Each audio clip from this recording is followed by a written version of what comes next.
Welcome back, guys. As you see that chapter first in class 10th, different type of chemical reactions is over.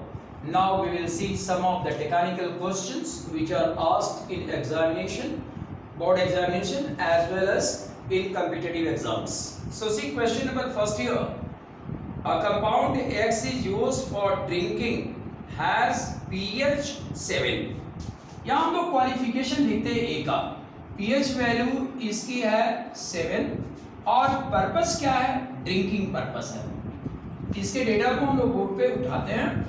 Drinking purpose है, it's acidified solution undergoes decomposition in presence of electricity. अब ये जो acidified की condition दी जा रही है, acidified शब्द ये बताता है कि जो भी लिक्विड ड्रिंकिंग पर्पस में यूज हो रहा है वो न्यूट्रल है। न्यूट्रल जो पीएच से भी हम समझ रहे हैं, इसमें कोई आयन नहीं है। जब एसिडिफाई करते हैं तो अल्टीमेटली करंट का कंडक्शन शुरू होता है। तो यहां हम जान रहे हैं कि ये ए जो है दैट मस्ट बी H2O। एक संभावना बनती है कि ए H2O है, वाटर है। और कारण क्या है कि ये ड्रिंकिंग पर्पस में भी यूज होता है। इसकी पीएच वैल्यू 7 होती है। तीसरा, ये जो सब्सटेंस है इलेक्ट्रिसिटी का कंडक्शन नहीं करता। लेकिन जब एसिडिफाई किया जाएगा तो एसिडिफाई करने पर ये जो कंपाउंड है H2O, आप जानते हैं स्प्लिट करेगा। इलेक्ट्रिसिटी के सप्लाई करने पर एसिडिफाई जब आप करेंगे तो H+ और OH- आयन में ये टूट जाएगा। फिर जब इलेक्ट्रिसिटी का सप्लाई करेंगे इलेक्ट्रोड के माध्यम से, तो इसमें दो इलेक्ट्रोड होते हैं, एनोड। एनोड के बारे में आप जानते हैं ये पॉजिटिव इलेक्ट्रोड है जो बैटरी के पॉजिटिव टर्मिनल से जुड़ी होती है। केमिस्ट्री में से हम क्या समझते हैं, केमिस्ट्री में इलेक्ट्रॉन डेफिशिएंट पॉइंट है। इलेक्ट्रॉन डेफिशिएंट पॉइंट है, यहाँ इलेक्ट्रॉन की बहुत ज्यादा कमी होती है, इलेक्ट्रॉन डेफिशिएंट पॉइंट है। अब यहाँ चूंकि ये पॉजिटिव सेंटर है, इसलिए किसको अट्रैक्ट करेगा, OH- आयन को अट्रैक्ट करेगा। कूलॉम्स लॉ में आप जानते हैं जो कहता है कि opposite charges attract each other. तो इसके हिसाब से ये OH- आयन यहाँ पहुंचेगा और ये H2O बनाएगा, ऑक्सीजन बनाएगा और यहाँ 4 इलेक्ट्रॉन लिबरेट करेगा। ये जो 4 इलेक्ट्रॉन लिबरेट कर रहा है एनोड के पास चला जाएगा क्योंकि यहाँ इलेक्ट्रॉन की कमी है। आगे जो कैथोड है, अब कैथोड के बारे में आप जानते हैं कि कैथोड क्या है। कैथोड इलेक्ट्रॉन रिच पॉइंट है, यहाँ काफी इलेक्ट्रॉन होते हैं। इलेक्ट्रॉन रिच पॉइंट है, इलेक्ट्रॉन की संख्या यहाँ बहुत ज्यादा होती है और इसे बैटरी के नेगेटिव टर्मिनल से जोड़ते हैं। तो बैटरी के नेगेटिव टर्मिनल से जब जोड़ा जाएगा तो H+ आयन यहाँ पहुंचेगा। H+ आयन जब पहुंचेगा तो H+ आयन जो है, इस जगह पर हम देखते हैं कि एक इलेक्ट्रॉन 2H+ लेते हैं, 2 इलेक्ट्रॉन लेने के बाद से ये बना देगा आपको H2 गैस बन जाएगा। तो ये इसका फुल प्रोसेस है। आप इसमें देखते हैं कि जो वॉल्यूम का मात्रा बनता है इसमें, तो वॉल्यूम इलेक्ट्रोलिटिकली वॉल्यूम जो हमको मिलती है 2:1 का वॉल्यूम मिलता है। अर्थात हाइड्रोजन जो है, अगर 1 मोल वाटर आप यूज कर रहे हैं तो 22.4 लीटर हाइड्रोजन अगर निकलता है तो ऑक्सीजन 11.4 लीटर ऑक्सीजन निकलता है। और इस तरीके से यहाँ अगर हम ए की बात करें कि कौन सा लिक्विड था, तो लिक्विड ए जो है अननोन लिक्विड, जिसको हमने एक इंडिकेटर से दिखाया था, अननोन लिक्विड आपका वाटर होगा। तो ये क्वेश्चन नंबर फर्स्ट है एक्सरसाइज का। और आजकल ऐसे ही सवाल ज्यादा पूछे जाते हैं, इसलिए हमें इस तरह के सवाल का अभ्यास ज्यादा करना चाहिए। कॉम्पिटिटिव एग्जाम्स में इस तरह के सवाल ज्यादा सेट होते हैं। अननोन केमिकल सब्सटेंसेस को के आंसर देने होते हैं। तो ये क्वेश्चन फर्स्ट रहा आपका। इसके बाद हम लोग क्वेश्चन सेकंड पर देखते हैं।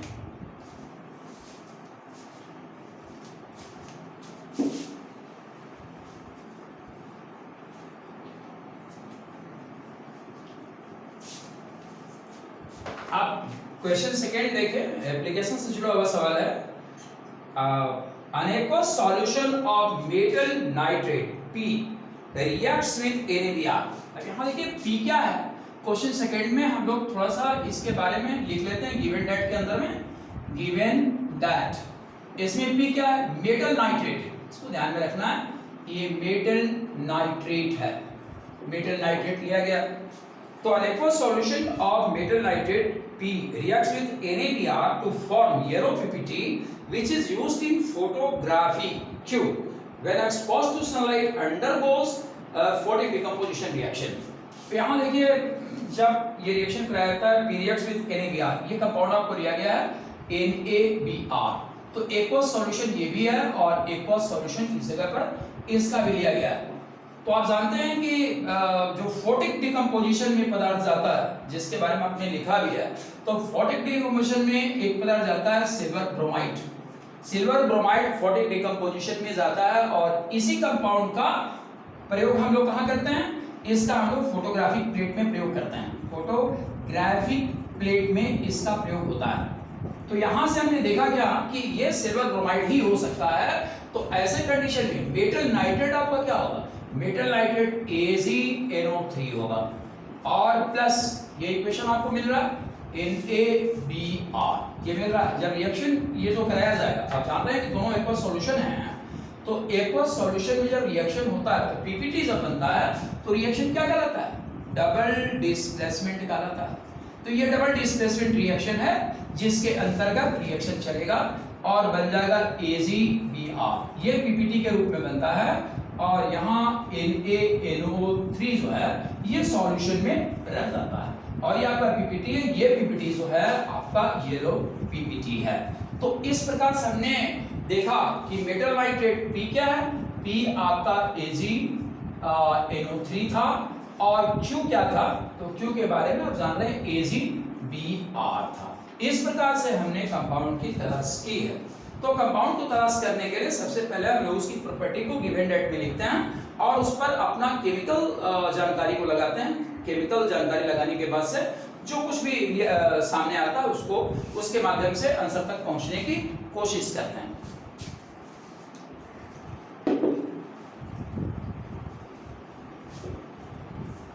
ये एप्लीकेशन है और अगर आप केमिस्ट्री जानते हैं या किसी सब्जेक्ट को अच्छे से जानना चाहते हैं तो मैं आपको एक फॉर्मूला देता हूं जहां से सब्जेक्ट को ज्यादा अच्छे से समझा जाता है। उसे देखिए, the more problem you solve, the more problem you solve,